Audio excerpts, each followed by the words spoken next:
You know, I know the Golden State Warriors are fresh off of a championship run, and they deserve to be living in their sunlight right now. I'm watching Klay Thompson trip down, get his hat lost on boats. He's having the time of his life, and he should be, damn it. Look at the last couple years Klay's had. I'm sure his life is great, but relatively to basketball terms, it's been a mess. It's been hell. Tearing his ACL in the finals with his team in line to try to win a championship. And then after that, tearing his Achilles. That's a tough couple years for any athlete. I don't care who you are.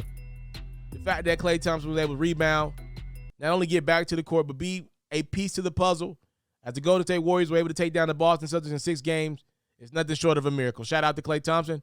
Shout out to Golden State Warriors. But I got something to say here, though, that a lot of Klay Thompson fans ain't going to like.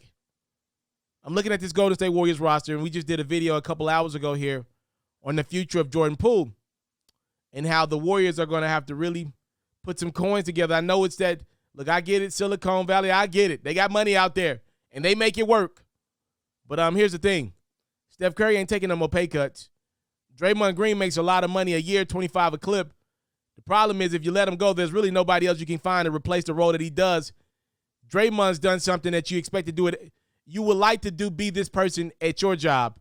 Draymond has created a role that only Draymond can do for the Golden State Warriors, and it makes it tough to get rid of him.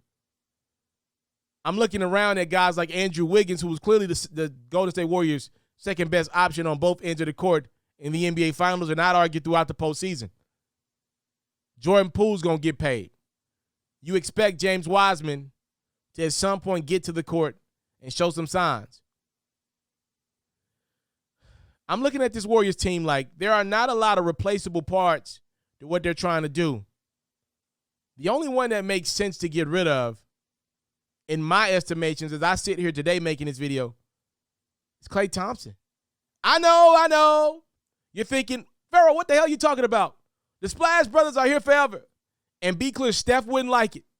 It would literally take somebody sitting Steph down over a beautiful, nice steak dinner, or 2 or 10, and convincing him that Jordan Poole is the future and Klay Thompson is the past.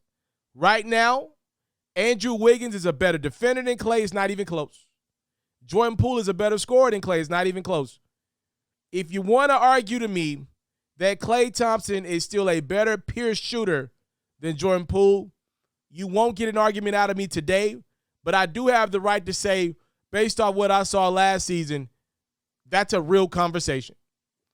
Look, you don't have to trade Klay this offseason. They're not going to trade Klay Thompson this offseason fresh off a championship. Here's what I'm saying, though. If the Warriors decide to wait till next offseason to pay Jordan Poole, we'll see what happens. Let's say the Warriors don't win it back-to-back. They don't. Next offseason, I do believe a real conversation will have to be had for that Golden State Warriors dynasty.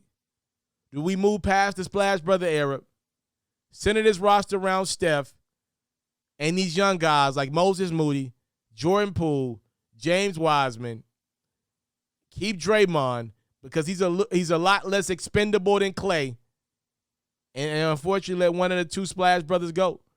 The one that unfortunately has had major injuries and sometimes throughout this last postseason run looked like a shell of himself.